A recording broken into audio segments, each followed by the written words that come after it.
is politically erect. My name is Mike Grant, and when I hear what some people are proud about, I'm politically erect. Pride has two sides. What are you proud of? Being ethnic?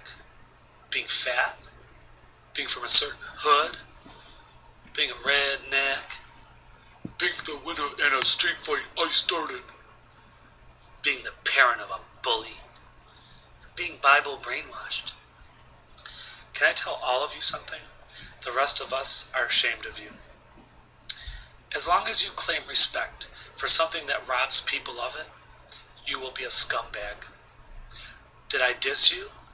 Oh, then go ahead and diss me back. Isn't that easier than looking at yourself in the mirror? Dissing you wasn't to win. You were dissed because you don't diss yourself enough.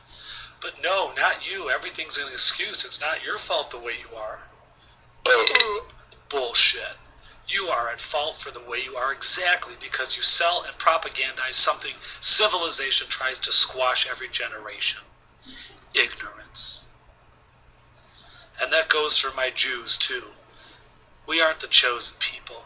God didn't write the Bible, one man did. So who gives a shit who one author's influences were 2,000 years ago? You know, I had this nickname on the lake, Unabomber, because I dressed as him 1 out of 44 Halloweens.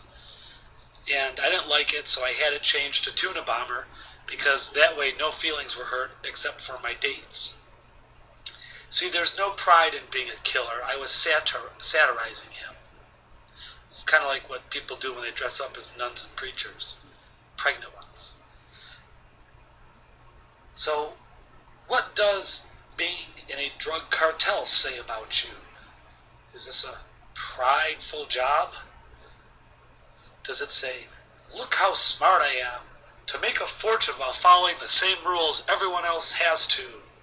Or, I'm just a dumb shit with a gun? Pride? So, what should I have pride in then, Mike? Well, what do you think?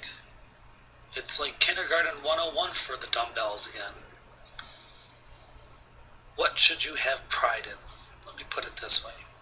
If it makes you cry, then it's pride. If it makes you cry, then it's pride. Do you blubber over your gang affiliation? You weeping over how Russian you are? You breaking down over your tattoo? You boo-hooing over being a cop? Well, you all have misplaced pride. The rest of your peers would call it homogeneity. That's homogeneous. That's a dictionary word that means you're all the same. No delineation, no demarcation, pure equality. Put simply, as most of you will need it put, none of you are special, so therefore your group isn't either. So what then are all you American garbage bags I have mentioned above so proud of? Pride is the team supporting the guy to get the winning point, but everyone gets the credit for the wins. Pride is watching your daughter graduate from any school with a non-selfish degree. Not business, not law, not economics, not nestliners. Pride was my jokes getting on TV even though they were stolen. And pride is your disabled child learning something the doctor said he never would. Pride is more than your skin tone. Some hateful people don't have it.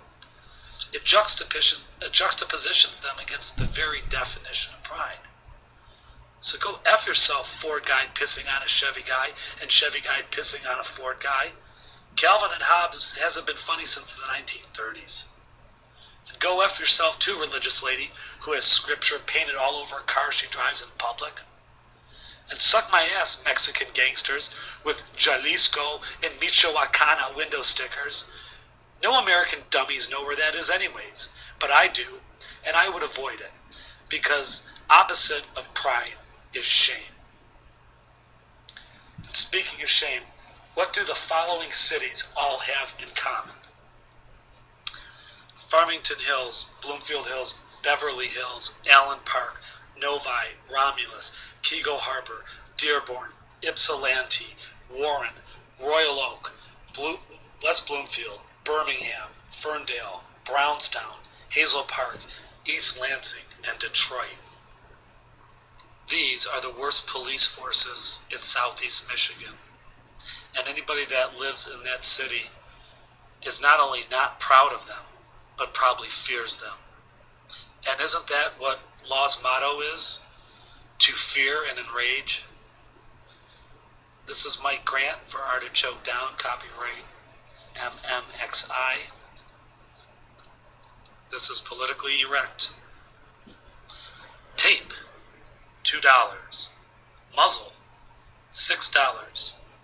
Soundproofing the entire basement, $11,425. Never having to hear your spouse again?